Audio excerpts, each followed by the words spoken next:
Assalamualaikum warahmatullahi wabarakatuh. Hello everyone. We are from BK class group 5. We will introduce ourselves. My name is Dewi Wardah. My name is Nanggari Putri. My name is Luqyana Mardhiyah. My name is Velany Rizqiyana. Okay, now I will mention 3 important points from the topic that we will discussion. The first, forking of non-finite clause. The second, the form of non-finite clauses. And the third, the function of non-finite clauses. Okay, now I will mention 3 important points from the topic that we will discussion. The first, forking of non-finite clause.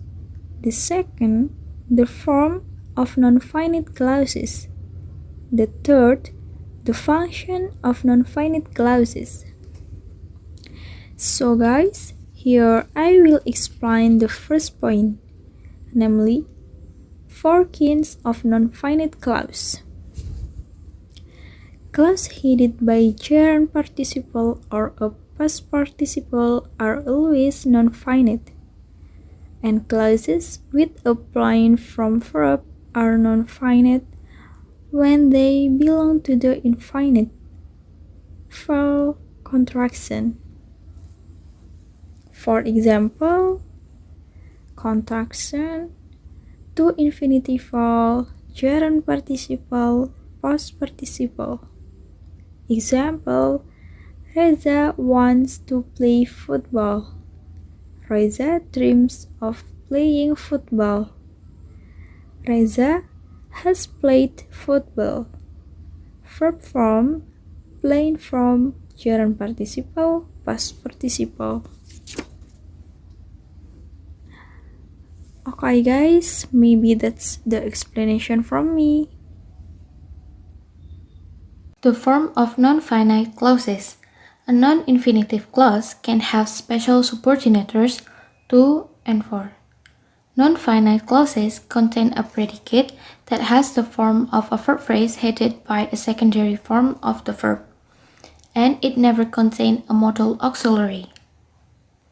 Subordinators in two infinitives, to and for. Two infinitives are marked by the word to. When a to infinitival contains a subject, it also contains the clause subordinator, the word for, at the beginning of the clause before the subject. For example, we can't afford for everyone to travel business class, the word for before the subject everyone. Subjectless non-finite. Interpreting subjectless clauses. A. Synthetic determination. It involves a grammatical linkage. For example, Ed promised to resign from the board. The rule picks out a subject noun phrase. Example number 2. They called on Ed to resign from the board. The rule picks out noun phrase that is a complement in a prepositional phrase. In example number 1, the metric clause has the verb promise as it had verb, which means Ed did the promising, and this is enough to tell anyone, provided they know the grammar and the meaning of the verb promise, the understood subject of resign. In example number 2, Ed was the one they called on, so again we know that Ed is the one whose resignation is being discussed. B. No synthetic determination. The meaning depends heavily on inference. For example, it is unwise to go swimming straight after a meal. Example number 2, it is unwise to invite Ed to the party. The salient interpretation of example number 1 is that it applies quite generally. It is unwise for everyone to go swimming straight after a meal. In example number 2, it talked about a particular event of inviting at some time in the past, and someone issued the invitation to add to the party, so the missing subject is understood as referring to that person. And both examples, by contrast, there is no synthetic determination. Non-finite clauses functioning as adjunct. For example, having read the report, Mary was sure had been a miscarriage of justice. Having read the report is adjunct and the missing subject of the non-finite is retrievable by looking at the subject of the metric clause, Mary was sure. Okay, I will continue the explanation from my friends. This topic is about non-finites with an overt subject. When a subject is overtly present in the non-finite clause, its form may differ from that of subjects in finite clauses. Overt subject in here means understood subject. There are three types of these clauses. It is infinitival clauses, gerund participle as complement, and gerund participle as adjunct. In two infinitivals, a personal pronoun with a nominative accusative contrast always takes accusative form. Look at the example for number 1. For them to refuse Anne a ticket was quite outrageous. In this clause, them is overt subject, following by two infinitivals, to refuse Anne a ticket. So the form is accusative form. Also in second example, all I want is for us to do the project. Us in is overt subject, followed by two infinitivals, to do the project. Next for gerund participles.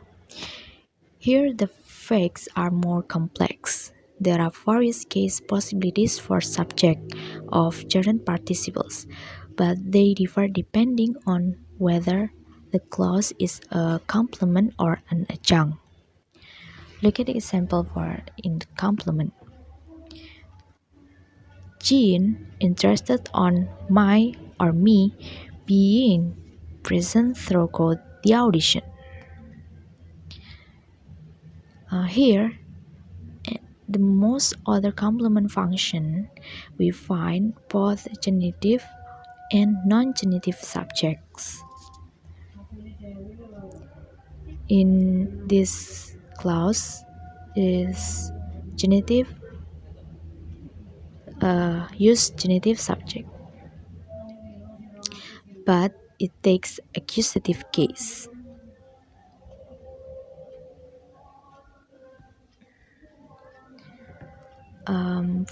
In example number 1, if a personal pronoun subject is not in genitive, then it takes accusative case, as with me in number 1.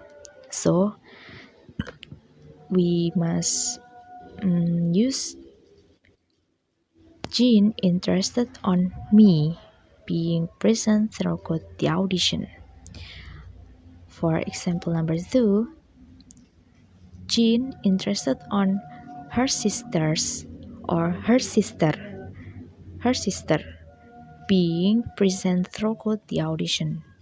The choice between genitive and non-genitive depends partly on style and partly on the type of noun phrase. The genitive is characteristic of fairly formal style, and overall is relatively infrequent. It is the most likely with personal pronouns and next most likely with short singular and preposition denoting humans, like her father's in example number 2. Her sister, her sister with apostrophe s.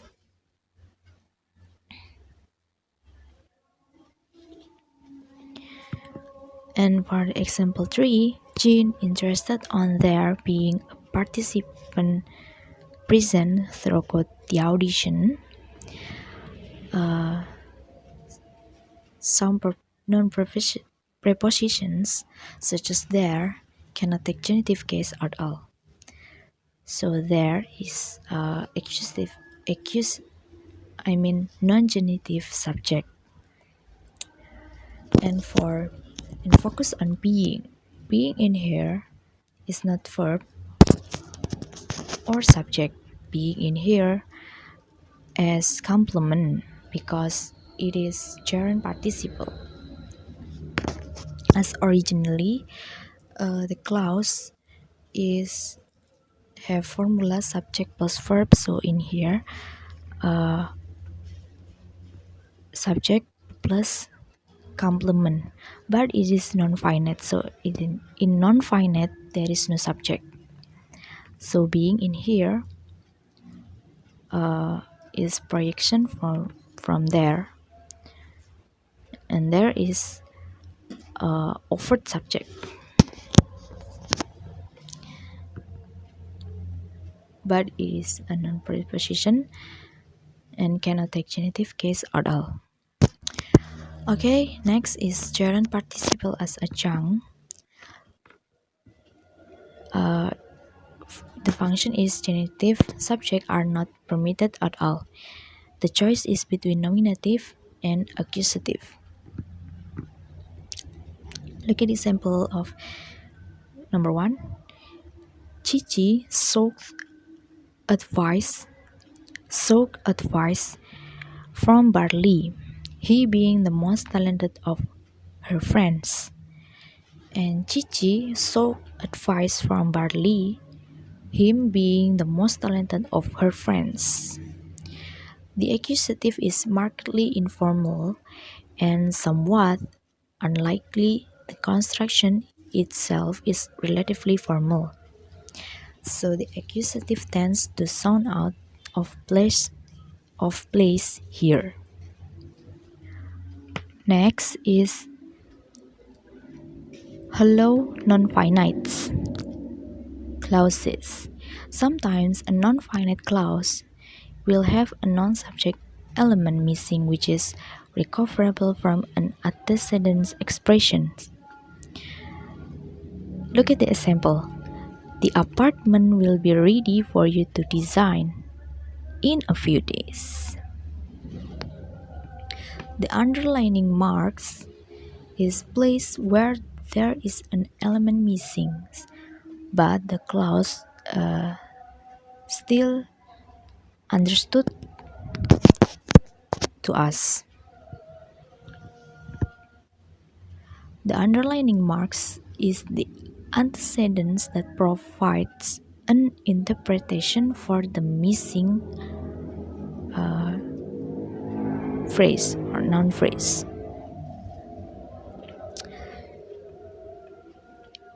In an example number 1, the apartment will be ready for you to design in a few days.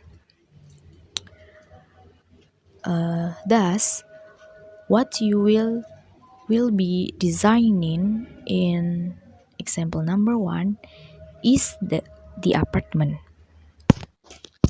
in a few days. And next, what I was getting used to in example number 2, the train took me quite a long time to get used to. So it is the train. What I was getting used to is the train. And next, the project was far too long to read in one day. What would have taken too long to read in example number 3 was the project. And next, example number 4, we follow up with a new innovation to refine.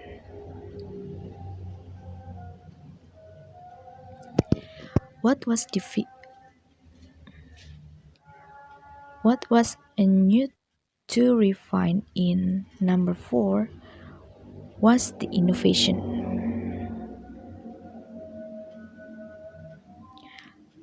And for the last example is her new style is definitely gorgeous looking at. What is what is definitely gorgeous looking at in example number 5 is her new style. The bracket clauses here have incomplete structure. They have a hole somewhere inside them. And this hole,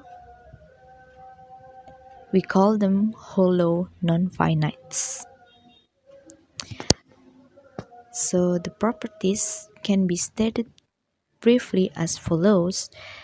These are predominantly two infinitivals.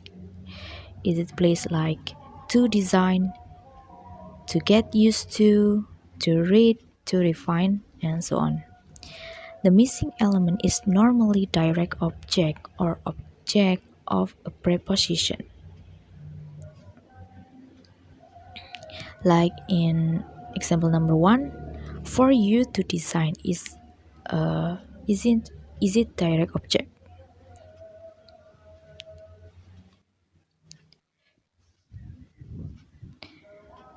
And next properties is the antecedent is normally a non-phrase or a nominal. And next, the hollow clause can have a range of functions, all licensed by a particular lexical item, such as when within a predicative complement licensed by ready. Items like good, bad, and nice also allow this. And for complement licensed by the verb phrase take with a duration expression. And for indirect complement licensed by to, sufficiently, and enough also allow this. And complement within a noun phrase licensed by the attributive modifier like easy, hard, simple, and a few other adjectives. And for complement in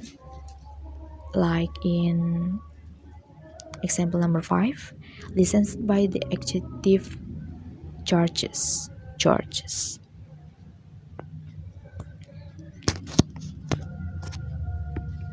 Easy.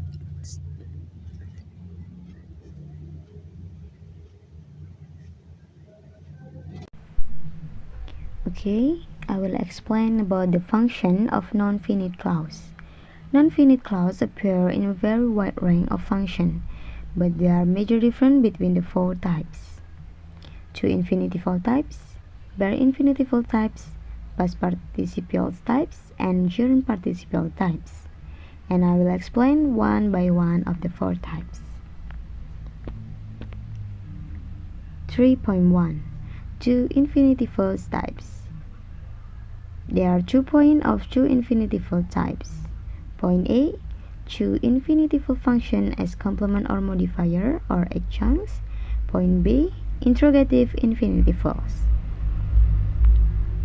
Point A, two infinitival function as complement or modifier or adjunct in considerable number of construction. We can look at the example. Example 1, as with content clause, the construction with the infinitive as a subject. In the example 2, is much less common than the one where it is an extrapolar subject, and so on. Point B, interrogative infinitival. Infinitival functioning as complement to verb, preposition, nouns, and adjective can be interrogative if the head listens once. In example 1 till example 3, the understood subject is synthetically determined with the metric clause subject as the antecedent. In the example 4, there is no synthetic determination and no antecedent. That interpretation will be heavily depend on the context. 3.2 Bare infinitive types.